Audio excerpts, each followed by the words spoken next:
1947 22 मार्च भारतवर्ष में आए। भारतवर्ष का last British governor general Mountbatten के सामने बहुत सारे समस्याएं थे, लेकिन उनके सामने सिर्फ यही रास्ता रह गया था कि भारतवर्ष को कैसे ब्रिटिश गवर्नमेंट भारतवर्ष के हाथों में उनका शासन भार मतलब जो इंडिपेंडेंस है उनको दिया जाए और भारतवर्ष छोड़ के अंग्रेज यहां से चले जाए।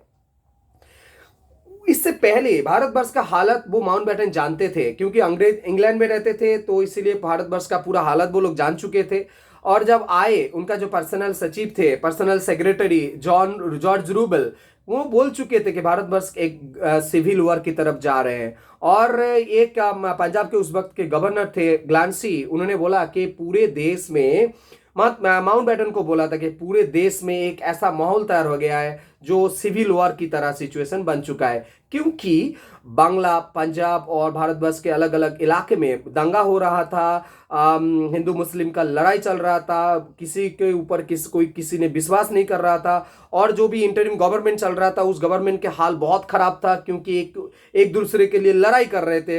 हर किसी प्रस्ताव में वो लोग बाधा डाल रहे थे, कोई ये बाधा डाल रहा था तो लीग, और कोई तो कांग्रेस डाल रहे थे। तो ऐसे एक तरह से मतलब लॉर्ड माउंटबेटन के सामने बहुत ही हालत खराब था।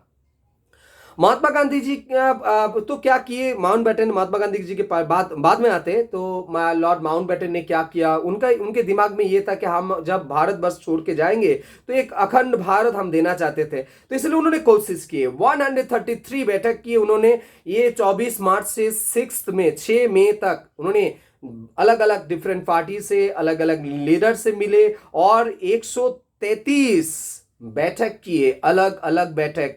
लेकिन इस बैठक, इतने सारे बैठक करने के बावजूद कुछ भी नतीजा नहीं निकला, क्योंकि उस वक्त मोहम्मद अली जिन्ना पूरी तरह से नचड़बंदा थे, मतलब वो छोड़ने वाले नहीं थे, पाकिस्तान लेना चाहते थे। और इस तरफ गांधी जी भारत को तोड़ने के मूड में नहीं थे, मतलब भारत विभाजन हो जाए ये उनका ये कभी भी मानने के लिए वो तैयार नहीं थे। गांधी जी इवन ये भी चाह रहे थे कि भारतवर्ष जब स्वाधीन होगा, मतलब इंडिपेंडेंस जब होगा, आप जिन्ना भारत के हेड होंगे, ये भी मान चुके थे कि आप भारत का हेड हो जाइए, लेकिन भारतवर्ष को टूटने मत दीजिए। लेकिन मोहम्मद अली जिन्ना ये प्रस्ताव में राजी नहीं थे। फिर माउंटबेटन के पास और कुछ चारा नहीं था, इसलिए उन्होंने ये डिक्लेरेशन दिया। एक बात यहां पर मैं बोल रहा हूं कि महात्मा गांधी जी कभी नहीं चाह रहे थे कि भारतवर्ष एक अलग अलग पार्टी मतलब अलग अलग कंट्री बने, क्योंकि उन्होंने सारा जीवन भारतवर्ष के स्वाधीनता के लिए अपना जीवन बिता दिए। तो अब क्या हुआ कि हालत ऐसा बन चुका था, क्योंकि जब माउंटबेटन उनसे मिलने से पहले उन्होंने मौलाना आजाद, जब उस वक्त कांग्रेस प्रेसिडेंट थे, उनको बोले थे कि मैं किसी भी हाल में ये देश को टूटने नहीं दूंगा। तो ये, लेकिन बाद में हम लोग देख पाते हैं कि हालत इस तरह से खराब हो चुका था। तो मतलब पैटेल, नेहरू और जो भी कांग्रेस लीडर्स थे वो भी लास्ट में मानने के लिए तैयार हो चुके थे। महात्मा गांधी 4 मई 1947 माउंटबेटन को एक लेटर लिखे थे। उसमें ये जिक्र है कि वो उनकी कभी भी इच्छा नहीं है कि भारतवर्ष जब भारतवर्ष छोड़ के जाएंगे तब भारतवर्ष को एक अलग मतलब अलग अलग हिस्से में बांटा जाए, तो ये उनका मानना नहीं था।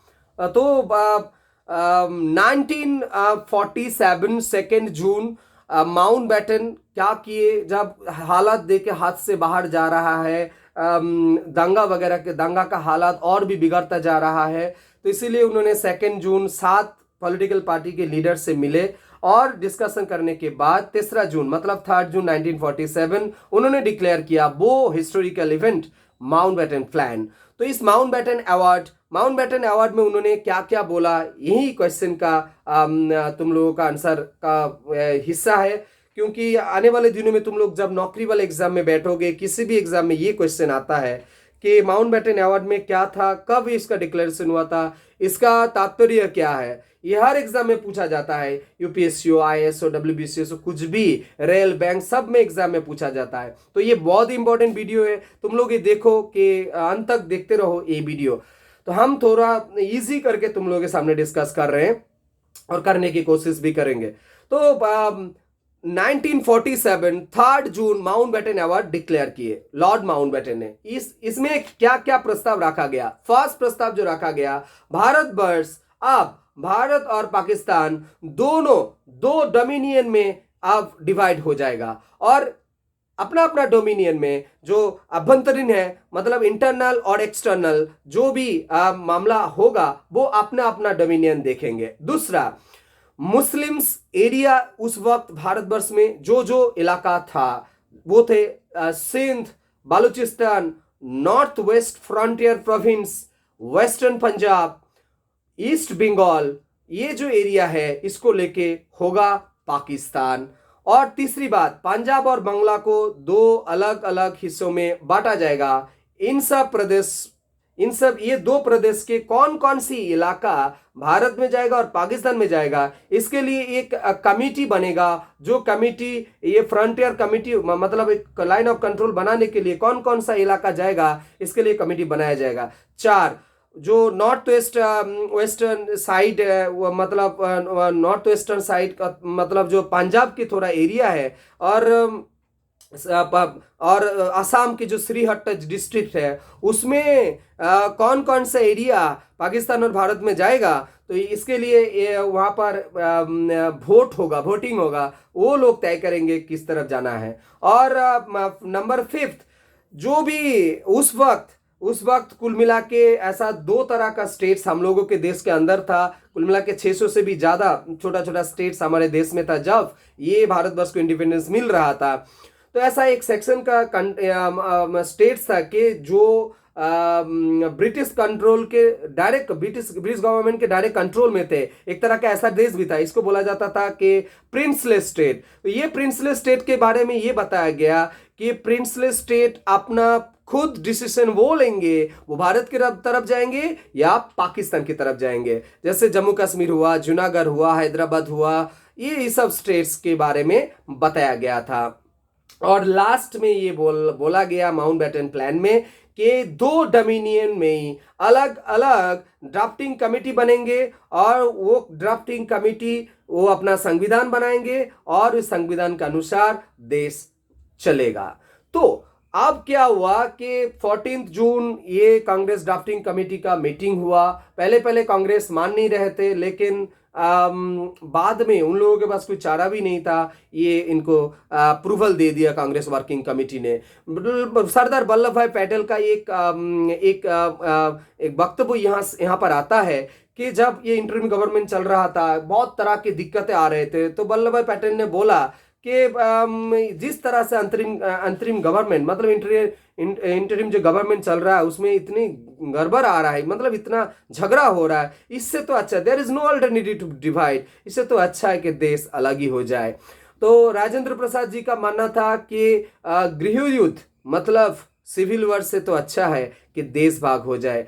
उस वक्त भारत और पाकिस्तान जो डिक्लेरेशन माउंटबेटन ने दिए थे, सब लोग जानते थे कि इससे माउंटबेटन तो स्पेशली जानते थे, अगर इसको लेट किया गया, अगर ये देर हुआ और भी भारत का नुकसान होता रहेगा, दंगा और भी भड़क जाएगा, लोगों का संपत्ति का क्षति होगा, देश का क्षति होगा, आने वाले दिनों के लिए बहुत खराब हो जाएगा। इसलिए माउंटबेटन प्लान 3 जून डिक्लेयर किया गया।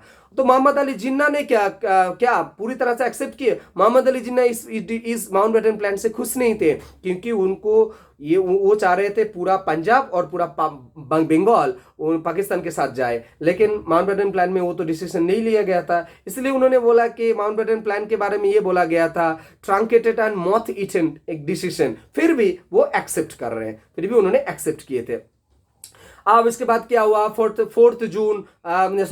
जुलाई ये ब्रिटिश पार्लियामेंट ने ये बिल को पास किया, मतलब इंडियन इंडिपेंडेंस एक्ट पास हो गया और 18 जुलाई वो साइन हो गया, मतलब रॉयल साइन जिसको बोलते हैं उनका साइन हो गया, और 15 अगस्त भारत और पाकिस्तान अलग अलग हिस्सों में बांट गया। 1947 11 अगस्त मोहम्मद अली जिन्ना बने वहाँ पर ड्राफ्टिंग कमेटी के चेयरमैन बने पहले, और फिर 15 अगस्त पाकिस्तान के गवर्नर जनरल बने, और पाकिस्तान का पहला प्रधानमंत्री बना लियाकत अली खान। और इधर भारतवर्ष 14 और 15 के बीच रात में एक मीटिंग हुआ, तो उस मीटिंग में ये तय हुआ गवर्नर जनरल होंगे माउंटबेटन, और भारत का पहला प्रधानमंत्री बने जवाहरलाल नेहरू। जब माउंटबेटन हमारे देश को छोड़ के चले गए तब गवर्नर जनरल बने राजा चक्रवर्ती राजा गोपालाचारी। ये भारतवर्ष का पहला भारतीय गवर्नर जनरल था। ये तुम लोगों के एग्जाम में आता है कि कौन थे भारतवर्ष का भारतीय गवर्नर जनरल, स्वाधीन भारतवर्ष का भारतीय गवर्नर जनरल, वो थे चक्रवर्ती राजा गोपालाचारी। तो उस वक्त के जो डिसीजन लिया गया था,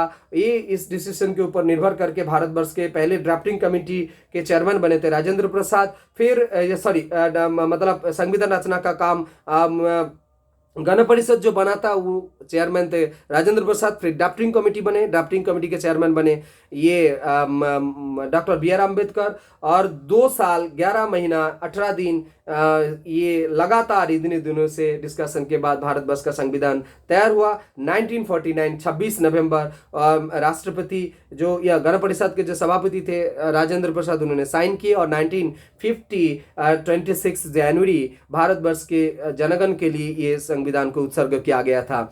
मतलब संविधान को लागू किया गया और डिक्लेयर किया गया सॉवरेन डेमोक्रेटिक रिपब्लिक के रूप में भारतवर्ष को।